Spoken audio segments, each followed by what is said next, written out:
ಹರೇ ಕೃಷ್ಣ ಸ್ನೇಹಿತರೆ, ಎಲ್ಲರೂ ಹೇಗಿದ್ದೀರಾ? ನಾನಂತೂ ಸೂಪರ್ ಆಗಿದ್ದೀನಿ. ನೀವು ಚೆನ್ನಾಗಿದ್ದೀರಿ ಅಂತ ಭಾವಿಸ್ತಾ ಎಲ್ರಿಗೂ ನಮಃ ನಳಪಾಕ ಯೂಟ್ಯೂಬ್ ಚಾನಲ್ಗೆ ಸುಸ್ವಾಗತ. ನಾನು ನಿಮ್ಮ ಸ್ನೇಹ. ಮನೆಯಲ್ಲಿ ಎಲ್ಲ ತರಹದ ತರಕಾರಿ ಇದ್ದಾಗ ಅವನ್ನೆಲ್ಲ ತುರಿದ್ಬಿಟ್ಟು ತಾಲಿಪಟ್ಟು ಮಾಡ್ತಾ ಇರ್ತೀವಿ. ಆದರೆ ಇಲ್ಲಿ ಸೌತೆಕಾಯಿ ಒಂದೇ ತರಕಾರಿ ಇದ್ದರೆ ತಾಲಿಪಟ್ಟು ಹೇಗೆ ಮಾಡೋದು ಅಂತ ನೋಡ್ಕೊಳ್ಳೋಣ. ಇವತ್ತಿನ ರೆಸಿಪಿ ಸೌತೆಕಾಯಿ ತಾಲಿಪಟ್ಟು.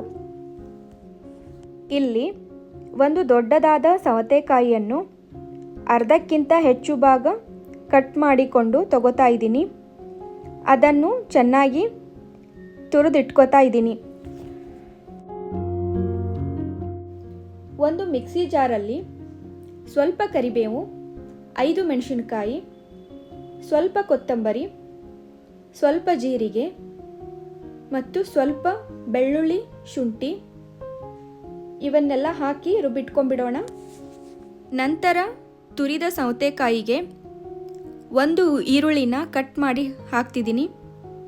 1 ಬೌಲ್ ಗೋಧಿ ಹಿಟ್ಟು, ಅರ್ಧ ಬೌಲ್ ಅಕ್ಕಿ ಹಿಟ್ಟು, ಅರ್ಧ ಬೌಲ್ ಕಡಲೆ ಹಿಟ್ಟು, ಅರ್ಧ ಟೀ ಸ್ಪೂನ್ ಕೊರಿಯಂಡರ್ ಪೌಡರ್, ರುಚಿಗೆ ತಕ್ಕಷ್ಟು ಉಪ್ಪು, ಅರ್ಧ ಟೀ ಸ್ಪೂನ್ ಅಜವಾನ ಕೈಯಿಂದ ತಿಕ್ಬಿಟ್ಟು ಹಾಕ್ತಿದ್ದೀನಿ.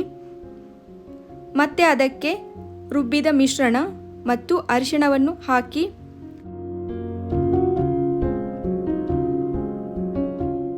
ಚೆನ್ನಾಗಿ ಕಲಿಸಿ ಇಟ್ಕೋತಿದ್ದೀನಿ. ಸೌತೆಕಾಯಿಯಲ್ಲಿ ನೀರಿನ ಅಂಶ ಸ್ವಲ್ಪ ಜಾಸ್ತಿ ಇರೋದ್ರಿಂದ ನೀರು ನೋಡ್ಕೊಂಡ್ಬಿಟ್ಟು ಹಾಕ್ಕೊಳ್ಳಿ.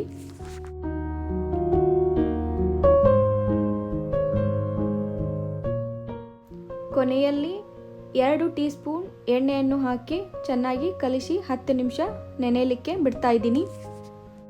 ಈ ತರಹದ ಪ್ಲೇಟ್ ಮೇಲೆ ಒಂದು ಶುದ್ಧವಾದ ಬಟ್ಟೆಯನ್ನು ಒದ್ದೆ ಮಾಡಿಕೊಂಡು ಅದರ ಮೇಲೆ ನಮಗೆ ಬೇಕಾಗುವ ಕ್ವಾಂಟಿಟಿಯಲ್ಲಿ ಹಿಟ್ಟನ್ನು ತೆಗೆದುಕೊಂಡು ತಟ್ಟಬೇಕು. ನೋಡಿ, ಈ ತರಹ ಸ್ವಲ್ಪ ಸ್ವಲ್ಪ ನೀರು ಹಚ್ಚುತ್ತಾ ತಟ್ಟಿ ಅದನ್ನು ಅಗಲ ಮಾಡ್ಕೋಬಹುದು. ನೀವು ಬೇಕಿದ್ದರೆ ಸಿಲಿಕಾನ್ ಶೀಟ್, ಬಟರ್ ಪೇಪರ್ ಅಥವಾ ಬಾಳೆ ಎಲೆ ಮೇಲೆ ತಟ್ಕೋಬಹುದು. ಸಿಲಿಕಾನ್ ಶೀಟ್ ಮೇಲೆ ತಟ್ಕೋಬೇಕಾದ್ರೆ ಶೀಟಿಗೆಲ್ಲ ಚೆನ್ನಾಗಿ ಎಣ್ಣೆ ಹಚ್ಕೋಬೇಕಾಗತ್ತೆ. ಒಂದು ಸಲ ಎಣ್ಣೆ ಹಚ್ಚಿದರೆ 2-3 ಟೈಮ್ಸ್ ತಾಲಿಪಟ್ಟನ್ನು ಮಾಡ್ಕೋಬಹುದು.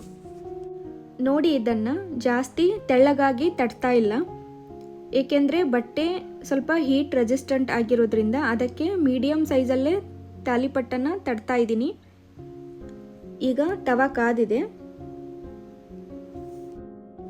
ಅದಕ್ಕೆ ಸ್ವಲ್ಪ ಎಣ್ಣೆ ಹಾಕಿಬಿಟ್ಟು ಈಗ ತಾಲಿಪಟ್ಟನ್ನು ಈ ರೀತಿಯಾಗಿ ಉಲ್ಟಾ ಹಾಕಿ ಸ್ಟಾರ್ಟಿಂಗ್ ಬಟ್ಟೆಯಿಂದ ಈ ಥರ ನೋಡಿ ಬಿಡಿಸ್ಕೊಂಡ್ಬಿಡಿ. ನಂತರ ಈಸಿಯಾಗಿ ಬಂದುಬಿಡುತ್ತೆ. ಈಗ ನೋಡಿ ಎಷ್ಟು ಚೆನ್ನಾಗಿ ಬಂದುಬಿಡ್ತಲ್ಲ. ಅದಕ್ಕೆ ಸ್ವಲ್ಪ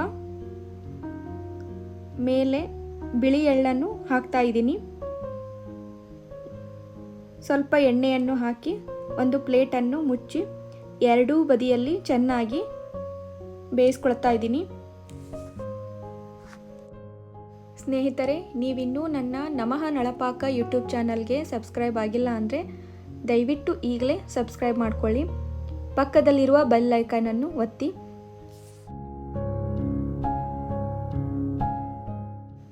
ಈ ರೀತಿಯಾಗಿ ಎರಡೂ ಬದಿಯಲ್ಲಿ ಚೆನ್ನಾಗಿ ಬೇಯಿಸಿಕೊಂಡ್ರೆ ರುಚಿಯಾದ ಮತ್ತು ಆರೋಗ್ಯಕರವಾದ ಸೌತೆಕಾಯಿ ತಾಲಿಪಟ್ಟು ಸವಿಯಲು ಸಿದ್ಧ.